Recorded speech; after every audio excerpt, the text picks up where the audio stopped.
Okay na tayo? Yeah, I guess.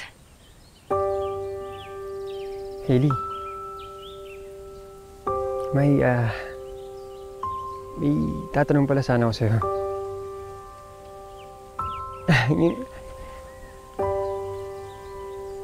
Naalala mo yung sinabi ni Kevin? Yung tungkol sa case? Alam niyo guys, listen, okay? Hindi na kasi uso yung ligawan ngayon. Paminsan, tingin na lang. Okay natin. Tapos kayo na.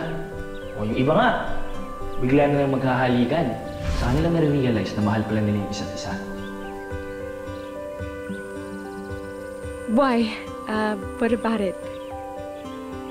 Kasi hindi ka naman nagalit. So,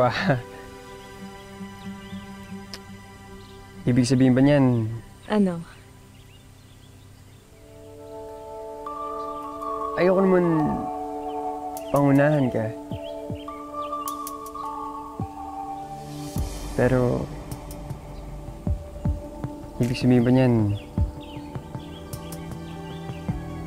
Tayo na? I guess. I guess ba?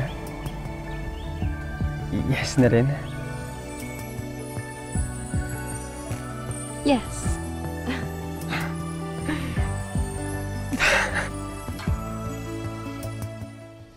Sorry sa ginawa ni ate. Hindi naman ikaw yung nagsalita at gumawa. Hindi mo na kailangan mag-sorry, Hailey. Pero, fault ko pa rin eh.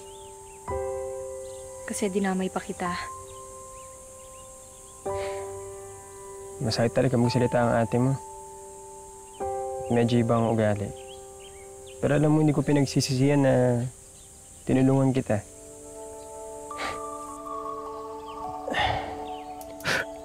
Oh my gosh! Aris, ipacheck natin to sa clinic. Hindi na, okay lang yan. Hindi naman masakit eh. Masarap pa nga eh. Huh? Kasi hawak mo ang kamay ko.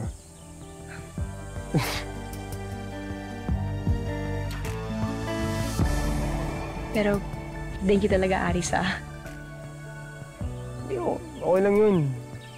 Alam mo, at least hindi na tinuloy ng ate mo ang masamang balak niya kay Ma'am Grace.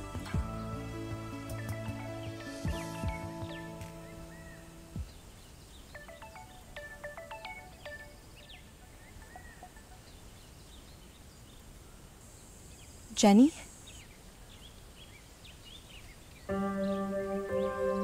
Sunod na lang. Thank you. Sir? Right, very good. Andito na po si Hailey. Very good. Yes, Hailey. Love. Kamusta, Hailey? Sit down, sit down, sit down. Eto, pinaprint ko na kay Jenny yung mga pictures. Ang gaganda. Actually, mahirap pagpilian eh. Oh. Gaganda lahat. Oh, thanks, kuya. Teka muna. Napili na ako sa dami nito. Hirap, walang tapon. Pero ito, kailangan mamili. Ready? Sharan. Yan ang gusto ko. Actually po, kuya, hindi to kasali sa mga nasubmit ko. Hailey, nakita ko siya sa folder. Paano ka nagkamali? Ang ganda-ganda, napaka-natural. Di ba? Napaka-authentic. Now, Aris is going to be the face of our new campaign. Siya ang magpupush sa new generation na maging farmer, your generation. Okay? Jen, siguraduhin mo that we will add this to our anniversary, ha? Pero baka lang hindi okay kay Aris. Ba't man hindi magiging okay? Ang ganda nga eh. Alam ko, ayaw niya mapicturan, ayaw niya yung social media, so baka naman... Nahihiya lang siguro siya. Yun. But don't worry, kakausapin ko siya para maging okay lahat, para wala tayong problema. Don't worry. Sige po.